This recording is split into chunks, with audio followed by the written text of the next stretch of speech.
Welcome back to the Marine Corps Movie Minute, where we discuss the movies of the Marine Corps 1 minute at a time. I'm Brian Lockhart. And I'm Doug Greenberg from Rocky Minute. If you noticed, we're missing somebody. We're missing Perry tonight, so Doug's going to fill in as co-host. So thanks I for hope joining that's us. okay with everybody. It can only go up from here based on what Perry and I have been doing for the last 88 minutes. Ooh. Have you listened to Rocky Minute? I I have. don't know that. All right. Well, it's going to be a train wreck then. So, Good. Right up my alley. well, speaking of minute 88, we're doing minute 88. This begins with Major Powers assuming command, and the minute ends with Clint Eastwood's lifeguard training kicking into action. Before we dive too deep into this, you watched the movie, correct? You've seen this. I did. Yeah, once. Okay. So have you seen this before, coming on the show? No, I watched it like 3 days ago for the first time. Actually, like I've heard of it before, and I knew Clint Eastwood was in it, and for some reason I thought it was a movie from like the 70s or the 60s, like one of the early Clint Eastwood ones. No, but this is like right up my alley. Like I was an 80s kid. I grew up in the 80s, and I loved all like the 80s action flicks and stuff. I mean, this doesn't have like the action of like a Arnold Schwarzenegger or Sylvester Stallone movie, but it was great. Like I enjoyed every minute of it. Well, I can't say every minute. Like the love story crap. I was like, oh, come on. That's been everybody's, and I would say it was my opinion before. That's the fast forward part. That's the part where it's on TBS. I'm getting up and going getting a sandwich. Yeah. I'm not paying attention. Now, doing this podcast, Perry and I have like we were always like, oh, hey, look, this is a talkie scene between Clint Eastwood and his ex-wife. Let's just do this one alone. We're not going to put anybody through this. Oh, that's generous of you. Yeah, but then when we do it, it's actually was pretty entertaining, and we were amazed at how much we ended up having to talk about a scene where an ex-husband and ex-wife are arguing with each other, and we had a lot of fun with it. So I guess maybe that's me getting older. And appreciating like those dull parts. Right, exactly. Like when you're a kid and you just want to see the action stuff, but when you get older, you appreciate the talky parts. Yeah, exactly. Yeah, well, I even like the parts. I'm finding that like Arlen Dean Snyder, or I always mess his name up, but the guy that plays Chuzu, Sergeant Major Chuzu, he's like my favorite character now. Yeah. He's got some of the best lines, and he was just, of course, I never really paid much attention to him. It was Stitch Jones, it was Gunny Highway. That's it. It's really all I care about. I was going to ask, is this one of those movies where like, you're a younger man watching it, you relate to the recon team as you get older, you relate to Gunny and the Sergeant Exactly. Major? Yeah, exactly. Yeah, it's like I want to be Stitch Jones. I'm totally Sergeant Major's Chuzu at this point. Yeah. Just rolling my eyes, making sideways looks without saying anything to people. It's just, maybe once in a while come up with a gem. Right. It's really your friend who's the tough guy, but I think we all can relate to that a little bit. Yeah. Unless you're the tough guy, but none of them are podcasters. Well, right. Well, I mean, let's not sell yourself short here, I was going to ask you what was your first impression, but I guess you kind of answered that. It was kind of up your alley, except for a few scenes. Yeah. It's funny because some people who maybe don't recall the movie offhand, they're like, "Oh, but I remember this one part," or "I have vague memories of it," just because it was either on or their dad liked it. Right. Yeah. I don't. My dad loved war movies, but I don't remember him watching this one back then either. This is one where my dad is always same thing. Loves war movies, loves Clint Eastwood movies. He had my uncle come over to watch it, and I found an excuse at a young age, probably about 12, if I had to guess, to kind of jump in and watch this R-rated movie. Now Right. watching this, I would have thought that this was like, growing up, this is such it's a hard R. This is a bad movie. And there's like, aside from quick little, gratuitous nudity and the language, the violence is really tame. And honestly, the language isn't even that bad compared to a lot of other things. So this would be like a PG-13 nowadays if you drop a Yeah. F-bomb. It's really not that bad. No, I mean, you hold this up against something like Full Metal Jacket, where it's you got all the language and all the violence and the blood spurts and that was one that I saw young, probably younger than I should have. And yeah, there's no comparison between that and this. Like as far as like the R rating, For sure. that deserves an R. Yeah, for sure. And yeah, it's super violent, especially in the ice thing in the in the Vietnam stuff. And Yeah, yeah. I've kind of made my opinion known on this podcast that as much as I like the first half of that movie, I could do without the second half. Right. In fact, we were have talking about doing that movie minute by minute, and I'm like, I don't know if I could commit to minute by minute format of that second half of the movie. When I saw that the Marine Corps minute was a thing, I said, "Oh, they're probably going with Full Metal Jacket for the first movie," but I was wrong. Yeah, I mean, you kind of have to. I think we're going to have to do it. Mhm. I was trying to think. I'm like, what's a movie that I love and would want to talk about all the time? And it was this one because for me, this had a big influence in my decision to join the Marine Corps. Not so much with Perry. He loved aliens actually, so the Colonial Marines actually had a big influence on him. That's funny. Yeah, big sci-fi geek, so that's he wanted to be like those guys. But I like Clint Eastwood. I'm like, I want to be like Clint Eastwood. I want to be rock and roll Marine like Stitch Jones. So, I didn't do either, so, here I am podcasting, so You fell somewhere in the middle, I'm yeah, sure. right? That's the best place to be, somewhere in the middle. Yeah, right. I was gonna say I'm more like the profile of the group or, maybe, I don't know, if I really wanna be kind, I'll say a Forgetti or something like that, but Alright, there you go. but it's more probably profile, The but guy with the cool sunglasses. yeah, right? Well, that's the thing, I can't see without them, so I wear my sunglasses all the time, so, There you go. yeah, again, this movie had a big influence on me. Let's jump into it, though, about this particular minute. This starts off right away with well, I guess I'll say from on Friday, there was a controversy of who won their little matchup in the bear pit. Stitch Jones clearly won. He was the last man standing, but Major Powers didn't agree that this was the that he thought he cheated basically. So sorry, Major Chooser, being a problem solver that he is, he said that platoon sergeants front and center, they're gonna go mano a mano. And being that Major Powers wants a little shot at Clint Eastwood, Gunny Highway, he doesn't like him, and he kind of pulled a Captain Kirk move and assumed command and told Staff Sergeant Webster that he's leading the platoon today. And I believe the quote was, "Old man, it's time for somebody to put you in your place." And now Powers is supposed to be the pencil pushing kinda leader who use leader loosely, but Right. the supervisor that never saw any action, just got his title by, you know, just by rising through the ranks, but did nothing really to earn it. Am I right about that? Yeah, that's correct. He was a supply officer prior to coming over to infantry, and not only that, he's doing like recon unit infantry guys. Mhm. So he's doing everything by the book. He's trying to run an infantry unit as if it were a supply where he can, cross the T's and dot the I's and all that good stuff. And as Clint Eastwood has said previously, he's a walking clusterfuck. Mhm. And he's clearly showing that he doesn't know how he wants to make an elite fighting unit, but he doesn't know how to do it. He's not training his guys that he's giving favoritism to anyway that that somebody should be trained. They know where they're going to be ambushed. He's cheating to win the 72-hour liberty. Meanwhile, he's using recon platoon as like training dummies instead instead of training them up.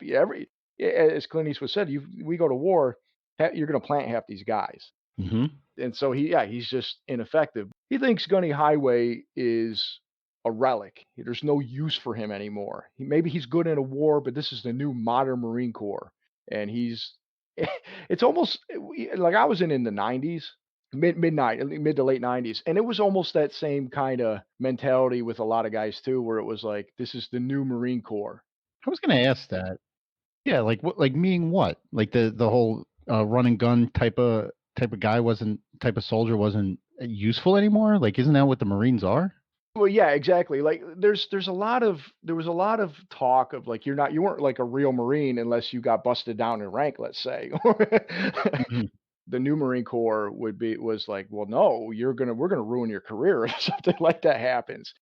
Gunny Highway should have easily been a sergeant major like Chuzu, mhm. but he had a problem with authority, and he probably got busted down a rank a few times when he was younger. That's a given. Even when I was like when Perry and I were in boot camp, they would say stuff like "Mothers of America have ruined the Marine Corps." They would tell us that all the time. Mhm. It was tougher when we went through. And of course, they all say that because every Right. generation was tougher than the one that came before it. Yeah. No, I hear you. Right. I mean, it is what it is. And I mean, there's even stuff that they do now in boot camp where I try not to be like that. And I'm like, "Ugh, these guys got it so easy. They don't know what it was like. Yeah. And I had it easy compared to other guys, you know? So it's, you're like, oh, what's this? Oh, what do you mean you get to FaceTime your parents or, I never served, but I'm a police officer in New Jersey, and I say that all the time about like the new guys coming in now, like how easy they got it, and they haven't seen anything, like I saw back in the day, and just like when I started, the old timers, they had it worse than anybody else, and they were the real cops back then, and we were the candy asses. I it's think all that's the just same. typical. Yeah, Yeah, yeah, yeah. There's a lot of common ground there, you know?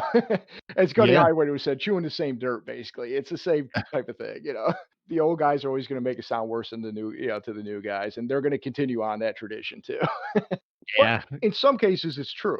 In some cases, it's like, well, yeah, it is a little bit easier on you now because you didn't technology makes everything easier, Mhm. just partly. And I'll take a minute and say thank you for, your service. Well, I appreciate that. I appreciate that. And you being a Marine, I thank you for yours. Well, thanks. We can, just thank each other Yeah. then. A little mutual respect, huh? Right? How Yeah, about yeah. that? Like fist bumping. You can't see it, but we're fist Yeah. bumping through the airwaves here. I appreciate that. We definitely don't hear that enough these days, but Yeah, unfortunately, but a lot of love coming from this side of the aisle here. So excellent to know. Thank you. yeah. All right. So leading from what I was saying about Powers before, so Hmm. him being a pencil pushing, like really hadn't seen shit in his life, he gives Highway more of a fight than the guy in the jail cell in the beginning of the movie, or Swede did, a Yeah, couple of minutes back. that's true. He does. But I do have a comment about that because I'll jump a little ahead about it. So Powers does get a couple good hits in on him for sure. Yeah, yeah, Well, first off, he's a big time football hero, and he tackles Gunny right away. He goes right at him, tackles him into the water. They both get up, and he smacks Gunny in the face. yeah. I can't know if he does it once or twice. I think. Probably gives him one good right, Yeah, one good one, and that's the thing. He tries two more really good solid hits, although he's swinging wide, and Gunny blocks them both. and he kinda does like a shoulder toss. Yeah, I was gonna ask you about that. It wasn't like an arm bar, but he just kinda got him and kinda flipped him over into the water. It wasn't like I was gonna say, Gunny never actually hits No, Major Powers in this fight. no, no, he doesn't. And I don't know, I mean, I've seen this movie 100 times. I've probably watched it 100 more for this podcast because I constantly have it running in the background every time we record. And, I skip around a lot, and I've rewatched it a handful of times. I could have sworn Clint Eastwood does his traditional, pit fighter fight, punching moves that he does in pretty much every movie that he's ever in. Mhm. And then it was dawning on me as I was taking my notes. I'm like, he actually never lays a shot on on, on Major Oh, Powers I ever. I don't even know really how it ends. I mean, he does that little arm toss over the back, whatever the hell it is. Yeah. Like, I don't know. There's something going on under the water, but all he does is, like, ends up dragging him out, and that's the end of the fight? I think what happened, and I'm gonna give him Clint Eastwood a little credit for this or Gunny Highway, although he doesn't punch him, and I could have sworn he did. I think he chokes him out a little bit as he Okay. gets him in the water. I'm trying to get exactly. Yeah, he's got him by the throat, both in the front and the back, and he's dunking him into the water multiple times. And then he flips him over, and then Powers just kind of he's like a dog, he just rolls over and shows his belly. So it gives him a little light drowning. Nothing wrong with that. Right, exactly. So I was like, it's like, well, is this waterboarding before waterboarding type Yeah, thing? Like, exactly. so I think that's what did it. I think he just I find it funny that he just lays there the entire time while Clint Eastwood drags him out. Crazy. Like he's just gives up. Well, because this, like, if this was made today, this would be like a big time, mano a mano moment, and I'm sure the fight choreography would be much better Yeah. if this was made today.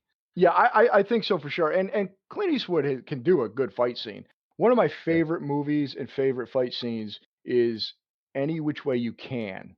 the one with the orangutan, and he has that street fight that just they fight throughout the whole town and destroy the whole town.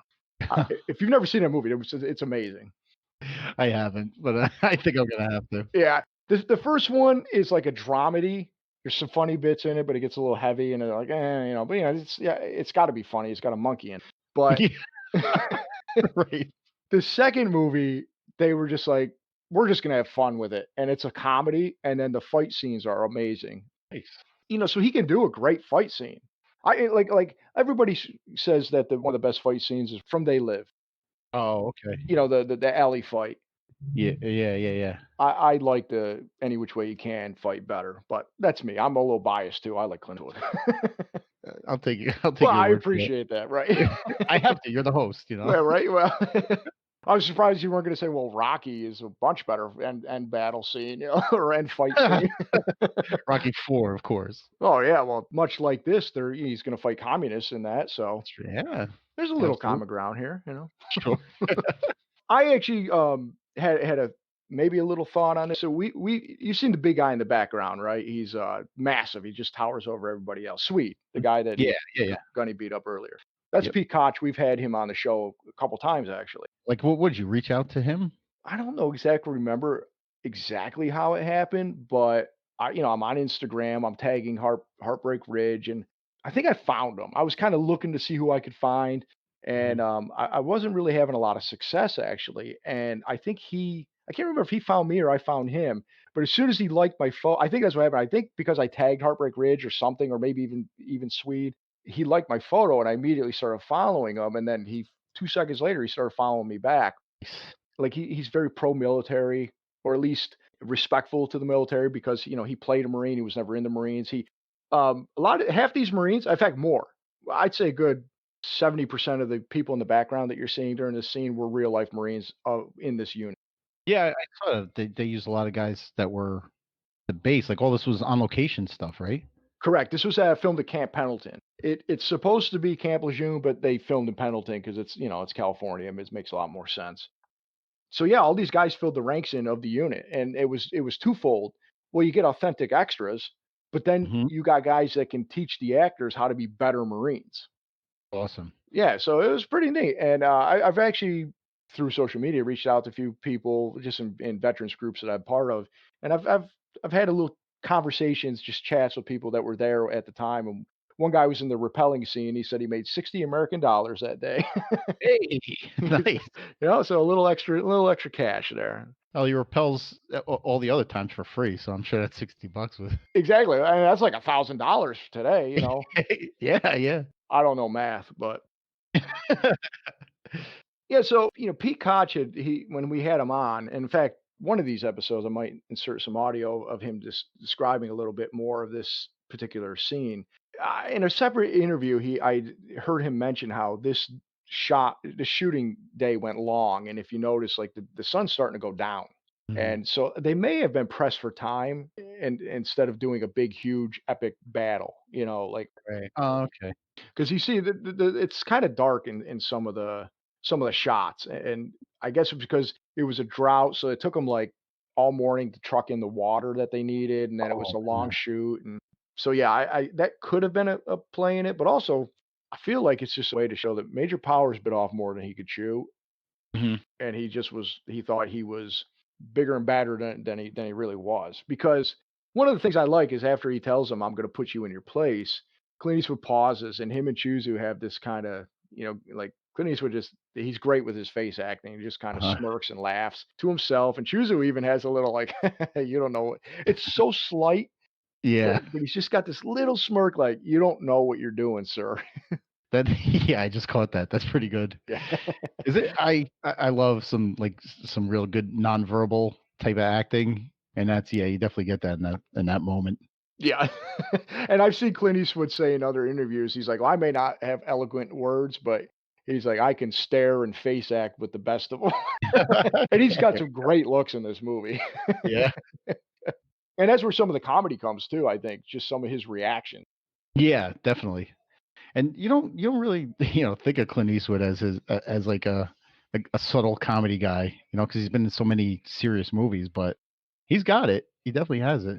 Well, I've been kinda calling him a renaissance man because the more I knew he sung, and I knew he was in musicals, and I knew I've heard a few songs he's done on, like, country albums and stuff like that, where he did a duet with, like, Randy Travis or something like, but I found out Mhm. there's 3 songs in this movie that are just in the background. You almost can't even hear them unless you has your have your headphones on, and, he composed them and had this woman sing them that was, like, his protege. He's like a jazz musician.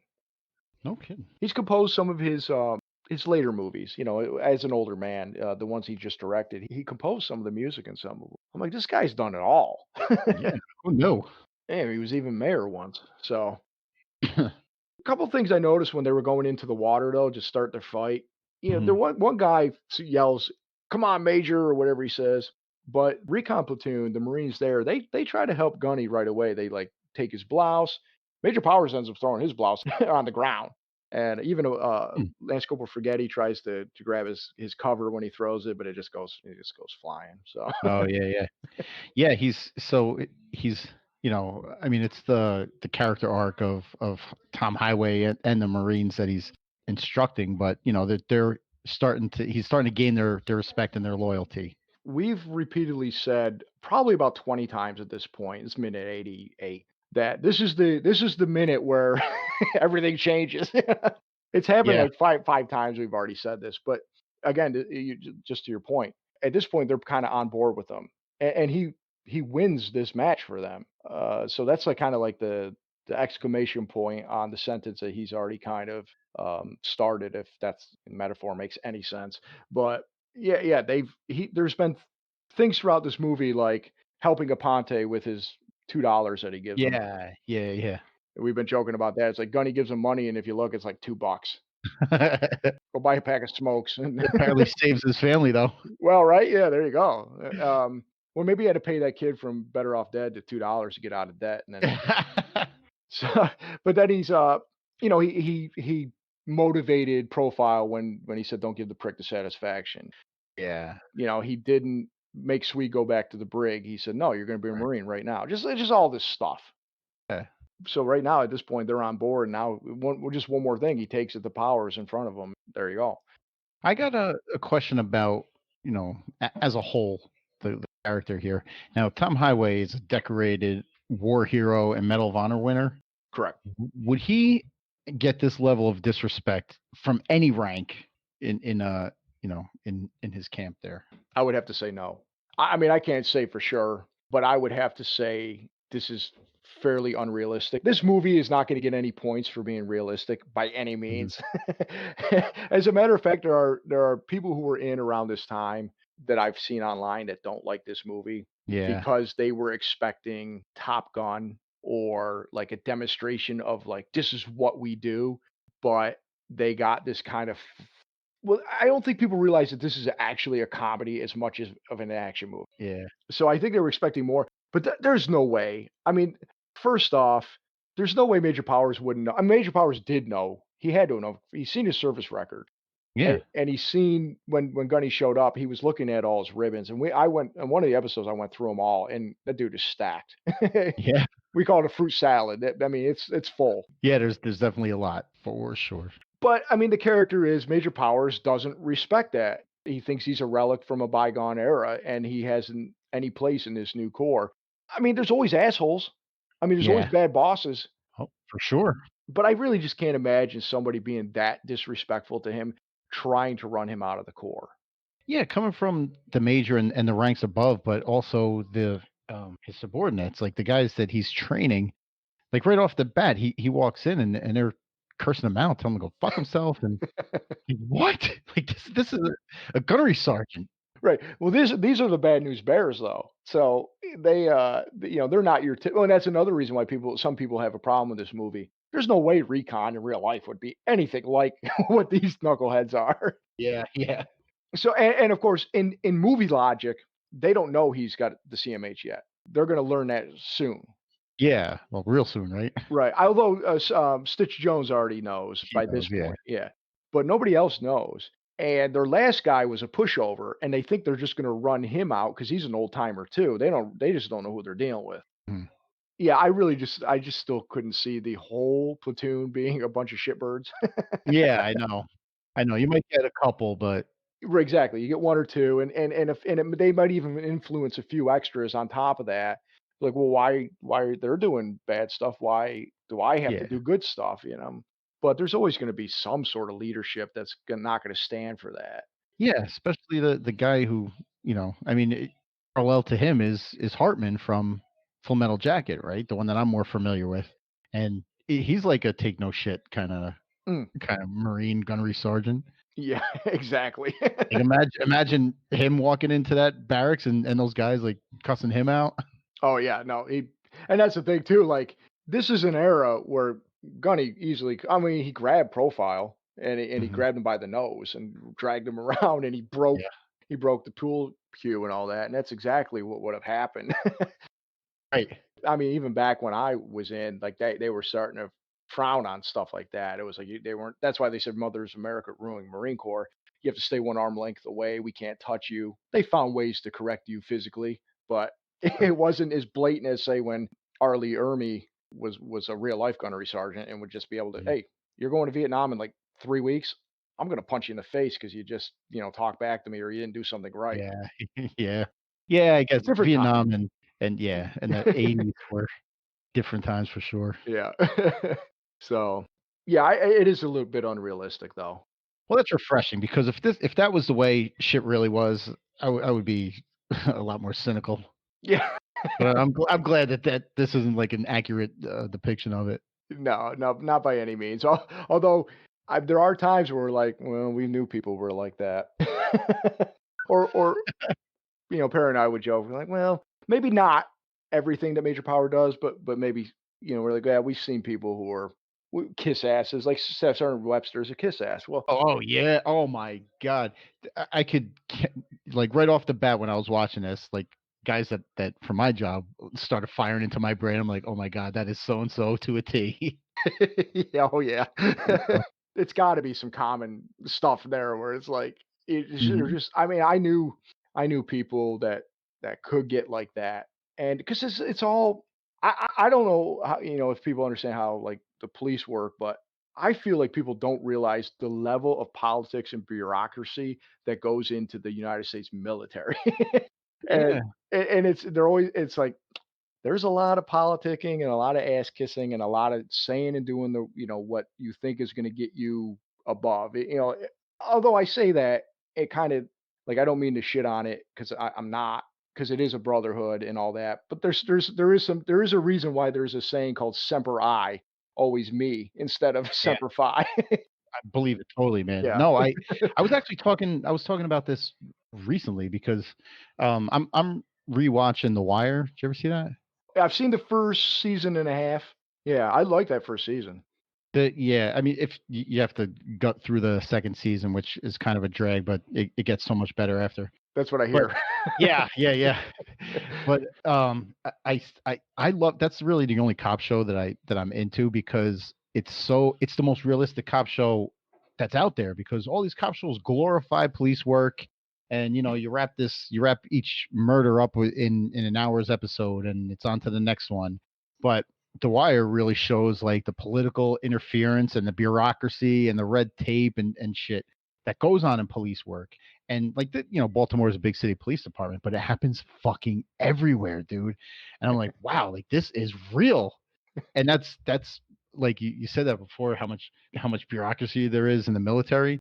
It's the same in police work anywhere you go, man. Big cities, small towns, there's political interference. There's people doing what they have to do to get ahead and get promoted. And it's not about the job, it's about me and making rank and making money and fuck the other guy and stabbing your friends in the back to get ahead. It's Yeah. crazy, man. Yeah, that's it's always too bad when it's like that because there you want that ideal, you want it to be Yeah. true blue. And it can be if you have the right outlook. I gotta tell you, I didn't always have the right outlook. I was Believe one me, dude. it's Hell hard. yeah. Yeah. Well, I mean, the thing is, like, you would think that you and everybody you work with we're all in this for the same purpose, right? But like the Yeah. more the more you get to know the people and the job, it's like you're not in it for the same reason. Like I might be in it to protect and serve, and the other guy might be in it just to get health benefits for his family and forget about the job and the citizens, you know? Yeah, I totally understand that, because like for me, I joined the Marine Corps because I mean, I feel like I'm a fairly patriotic person. Mhm. I grew up, Hulk Hogan, Oh, red, yeah. white, and blue, real American, that type of stuff. I was all, like I said, I watched Rocky 4 over and over again. Didn't we all? Yeah, I mean, I wanna end the Cold War too. I mean, it was already ended by the time but I wanna do that version, like that. I wanna do something big like that. So, I joined, and for me, I was like, my dad was in the Army, so I had always thought about the Army, and just something clicked with the Marine Corps, and I'm like, I wanted to prove something to myself as well, that I could do something in my estimation, is the toughest of the branches. Obviously, there are tougher units, like, I wouldn't even compare myself to a SEAL or any of those special forces guys. But as far as the overall branches, I'm like, yeah, I'm gonna prove that. But then, like you said, you get a guy that's there. I'm here because I want to go to college, Yeah, yeah. or I'm here because it was this, or I'm on a waiver, and if one more strike, I'm going to jail type thing. So I needed to get out of my, I needed to do Right. something with my life. So, um, Absolutely. although that, Everybody has different reasons for. yeah, yeah. Sorry, I didn't mean to cut you off, but No, no, no. I was just going to agree with you. well, then I definitely shouldn't have cut you off. Please continue. Continue, sir. I never get that at home. Oh man, preach it to the choir. Well, I mean, this minute's pretty much summed up. Do you have anything else in particular about this minute you want to discuss before we move on? Maybe do another one. No, I'm good. I'm good. I'm ready to go. All right. Well, why don't you do some plugs? Yeah, I'm one of the hosts of a little show called Rocky Minute. We break down the Rocky movies 1 minute at a time. We have 2 full seasons done already, and we're slugging through, but we are getting through Rocky 3, hopefully to be released sometime in 2020. We joined 2 other podcasts, Going the Distance and the Slycast, on one singular feed. You can find us at the Sylvester Stallone Fan Podcast Network. And what we're doing now, we're new to the network, so we're re-releasing all of our old episodes first before we start releasing season 3. So we're midway through the re-release of Rocky 1. So if you want to head over to the Sylvester Stallone Fan Podcast Network, you can catch up if you haven't heard the show. Yeah, I'll just take a quick second to endorse that. I've been listening to that show and I love it. I love Rocky, and the show's a lot of fun, a lot of laughs on that on your show. So I'm looking forward to Appreciate that, season man. 3. Yeah. We all are, man. It's the season 3 has been our Mount Everest. We're the Marine Corps Movie Minute podcast, and I just like to send people to Instagram, Marine Corps Movie Minute Pod. You can find us on Facebook at the Marine Corps Movie Minute Quarter Deck. Tell us what you think. Well, since Perry isn't here, usually I like to give him a little shit before we leave. So, Doug, Give me shit. yeah, you're getting it. You're on the receiving end now.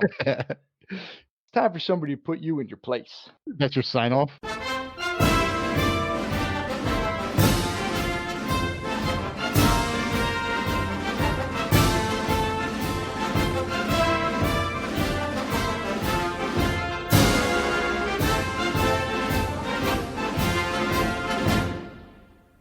That's my sign up for this week, and oh, Ah. great. So I'm trying to give you shit. Now you're giving me shit because this is usually what happens when Perry's here. I usually try to do a line from the minute, and it usually Uh-huh. doesn't go well, and he just crushes me afterwards. So he's like, "That's what you're going with." Oh, I pretty much did exactly that.